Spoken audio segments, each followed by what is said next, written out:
Debit note in GST. GST के अंदर debit note कौन इशू कर सकता है, ये कब इशू हो सकते हैं, डेबिट नोट से रिलेटेड और भी कई क्वेश्चंस के बारे में आपके दिमाग में या आपके मन में कोई भी सवाल आता है तो उसके बारे में आपको जानकारी इस वीडियो के अंदर मिलेगी। दोस्तों, मैं CA Prabhakar Gupta source of tax professional के यूट्यूब चैनल में आपका हार्दिक अभिनंदन। आपने यदि अभी तक हमारे इस यूट्यूब चैनल को सब्सक्राइब नहीं किया है तो इसे तुरंत सब्सक्राइब कीजिए, जिससे कि आपको टैक्स से रिलेटेड जानकारी सिंपल लैंग्वेज में मिल सके। दोस्तों, डेबिट नोट, सबसे पहली बात आती है कि डेबिट नोट कौन इशू कर सकता है, हु विल इशू इट। तो जी हाँ दोस्तों, डेबिट नोट इशू कर सकता है सप्लायर, यानी कि जिसने माल को बेचा है, जिसने माल को आपको सप्लाई किया है। यदि आप सप्लायर हैं, आप किसी गुड्स को सेल करते हैं तो आप डेबिट नोट इशू कर सकते हैं। और इसी प्रकार यदि आपने कोई मटेरियल परचेज किया है तो जो आपका सप्लायर है जिससे आपने माल खरीदा वो डेबिट नोट इशू करेगा। तो डेबिट नोट इशू करने की रिस्पॉन्सिबिलिटी सबसे पहली बात सप्लायर की है, रिसीवर डेबिट नोट इशू नहीं कर सकता। दूसरी चीज है व्हेन इट इज इशूड, यह कब इशू किया जा सकता है।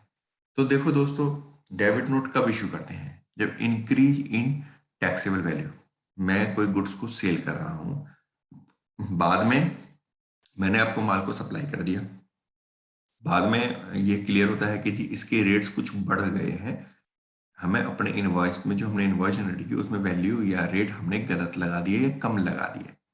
तो उस केस में सप्लायर के लिए जरूरी होता है कि जी वो डेबिट नोट को इशू करे, क्योंकि इनवॉइस तो वो इशू नहीं कर सकता, इनवॉइस पे तो माल जा चुका। अगर वो दोबारा इनवॉइस जनरेट करेगा डिफरेंस का, तो डिफरेंस के इनवॉइस को जनरेट करने के साथ माल भी होना चाहिए, तो उसका ऑप्शन है कि वो डेबिट नोट करेगा। तो when a supplier required to increase the taxable value of supply, he oblique see has to issue a debit note to the recipient. तो जब भी आपकी टैक्सेबल वैल्यू इंक्रीज होगी तो आपको डेबिट नोट इशू करना होगा। यदि वैल्यू कम होती है तो credit note. Increase in GST charge in invoice required to increase the rate or value of GST charged in, and E/C has to issue debit note to the recipient। तो इसी प्रकार suppose आपने जब bill raise किया तो आपने GST का rate गलत लगा दिया था। सपोज किसी प्रोडक्ट पे 18% जीएसटी था, आपने गलती से उस पर 12% या 5% का रेट लगा दिया, तो भी आप डेबिट नोट को इशू कर सकते हैं, क्योंकि उसमें आपकी वैल्यू तो चेंज नहीं हो रही है, सिर्फ आपकी जीएसटी इंक्रीज हो रही है। तो इस केस में भी आप अपना डेबिट नोट इशू कर सकते हैं। और जो डेबिट नोट जब आपने इशू किया तो यह कब और कैसे आप इशू कर सकते हो। तो पहली बात यह है कि डेबिट नोट आप जब आप इनवॉइस जनरेट हो जाती है उसके बाद आप कभी भी इसको इशू कर सकते हैं, लेकिन इसकी टाइम लिमिट है। टाइम लिमिट क्या है? टाइम लिमिट है कि एक पर्टिकुलर फाइनेंशियल ईयर का debit note within 6 month और filing of your annual return whichever is earlier. यानी कि अगर हम बात करें फाइनेंशियल ईयर 21-22 की जो इस समय चल रहा है, तो उसका डेबिट नोट आप with in 6 month from the end of financial year, यानी फाइनेंशियल ईयर कब खत्म होगा? 31 मार्च 2022 को। तो 6 month from the end of financial year, यानी 6 महीने बाद तक फाइनेंशियल ईयर खत्म होने के, तो 31 मार्च 2022 को जो फाइनेंशियल ईयर खत्म हो रहा है उसके 6 महीने कब पूरे होंगे? 30 सितंबर 2022 को। तो आप जो डेबिट नोट इशू कर सकते हैं वो मैक्सिमम 30 सितंबर 2022 तक ही इशू कर सकते हैं। और the date of filing of your annual return, यदि आपको एनुअल रिटर्न फाइल करने की आपकी रिस्पॉन्सिबिलिटी बनती है तो आपकी जो एनुअल रिटर्न फाइल करने की जो डेट है उससे पहले विच एवर इज अर्लियर।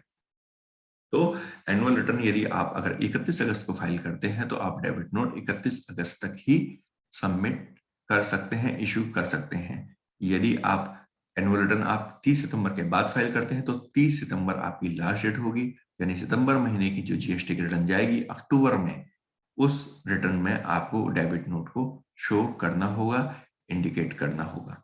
उसके बाद आप डेबिट नोट इशू नहीं कर सकते। And the detail of debit note issued should be furnished in form GSTR1 for the month in which the debit note is issued।